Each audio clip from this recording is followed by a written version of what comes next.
Rome has never been a quiet city.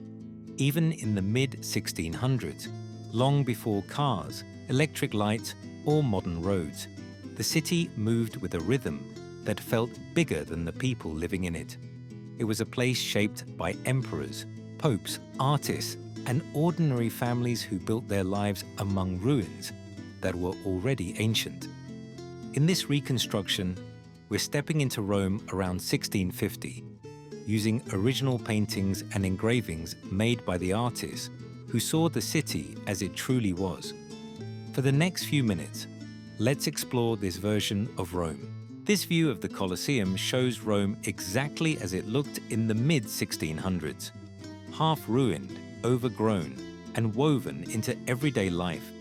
People move casually through the space, talking, resting, or tending to horses, as if the ancient arena is just another part of the neighborhood. Entire sections of the structure are missing, and broken columns lie scattered across the ground. On the left, a surviving fragment of another ancient building reminds you how dense the ruins once were. Nothing here feels like a museum. It feels lived in, familiar, and completely normal for the Rome of this era. St. Peter's Basilica in the 1600s feels overwhelming, even compared to today. In this painting, the facade is still new, sharp, and commanding, and the obelisk anchors the center of the square. The entire space is crowded with movement. Pilgrims, merchants, and soldiers gather in dense clusters, filling the piazza with noise and color. Carriages wait near the steps, and people push through the crowd in every direction. Nothing about this moment feels staged. It's Rome at full scale, alive and restless, with the basilica rising above everything like a constant reminder of power, faith, and ceremony. The Forum in the 1600s doesn't look like a museum. It feels more like a quiet countryside clearing sitting in the middle of Rome. In this painting, the three columns of the temple of Castor and Pollux rise above the grazing cattle and slow-moving figures. Small houses and worn medieval buildings sit casually against ancient stone.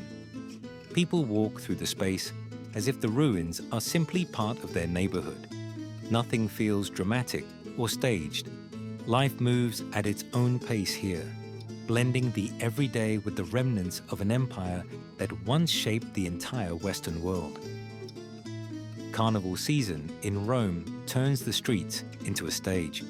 This painting captures that feeling perfectly. The avenue is packed with people in bright clothes, musicians, and groups laughing their way through the crowd. Carriages squeeze through the chaos, while vendors shout over the noise. Families lean from balconies to watch the parade of masks and performers below. Nothing about this moment is quiet or controlled. It's Rome letting loose, stepping out of its daily rhythm, and filling every corner with energy. For a few days each year, the city becomes louder, freer, and completely alive. Piazza Navona, in the mid-1600s, feels like a long open river of people and sound. In this painting, the sun is low, turning the sky a warm gold that settles on the buildings and the fountain of the four rivers. The square is crowded but not chaotic. Vendors pack their stalls, children weave through groups of adults, and travelers move slowly across the oval shape once used as a Roman stadium. Everything feels layered with history. Even in the evening light, the space carries a sense of performance, as if the entire piazza is still a stage built for spectacle. Santa Maria in Via Lata sits quietly along one of Rome's older streets, its facade rising with clean Baroque lines and tall, elegant columns. In this engraving, the church feels almost solemn, framed by narrow buildings that press close around it.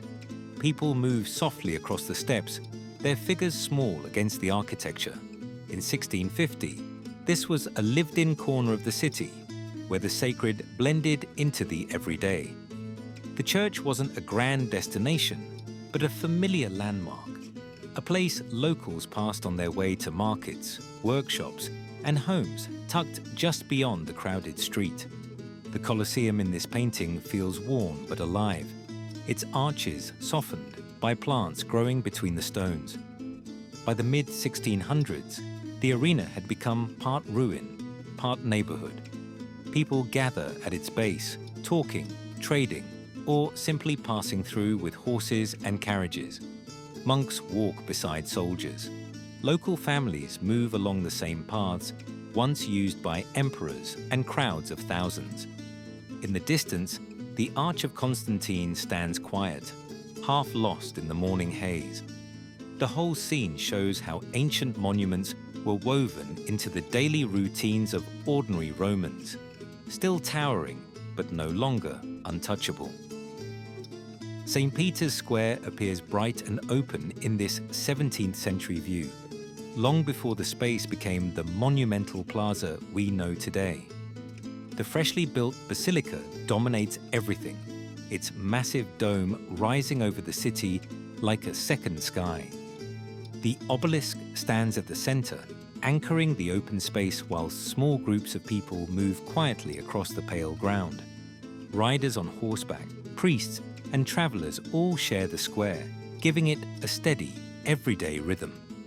Without Bernini's colonnades completed yet, the area feels vast and exposed, a place where faith and daily life meet in the open air. The Tiber has risen past its banks, swallowing the edges of the city in this 17th century engraving. From Ponte Sant'Angelo, the view feels tense and heavy. Boats struggle against the current, while people gather on the bridge to watch the water climb higher. Castel Sant'Angelo sits solid on the right, unmoved by the chaos below. Far in the distance, the dome of St. Peter's rises over the flooded streets. Rome lived with these surges constantly. Floods disrupted trade, damaged homes, and slowed the city to a crawl. Yet life always continued along the river's edge. The Roman Forum in this hand-colored drawing feels half ancient and half lived in. The temple of Antoninus and Faustina stands on the left, its tall Corinthian columns still intact, even as the structure behind them crumbles. On the right, a small domed church rises from the ruins, showing how Rome repurposed its past to serve its present. People move casually through the space, riders, travelers, and a small carriage making its way along the dusty road. In the distance, medieval towers break the skyline. The scene captures a Rome where history isn't preserved behind barriers, but woven directly into everyday life. In this sweeping view by Gaspar van Wittel, Rome stretches out along the Tiber with calm, silvery light. Castel Sant'Angelo rises firmly on the right, its circular walls catching the glow of the afternoon sky. Across the water, Ponte Sant'Angelo spans the river with rhythmic arches. Small boats drift along the surface while people gather at the edges to watch the movement of the city. In the distance, the dome of St. Peter's stands above everything, soft but unmistakable. The scene feels balanced and open, showing a Rome shaped by water, stone, and a quiet, steady flow of life. This quieter view of Castel Sant'Angelo shows Rome from a more natural, spacious angle.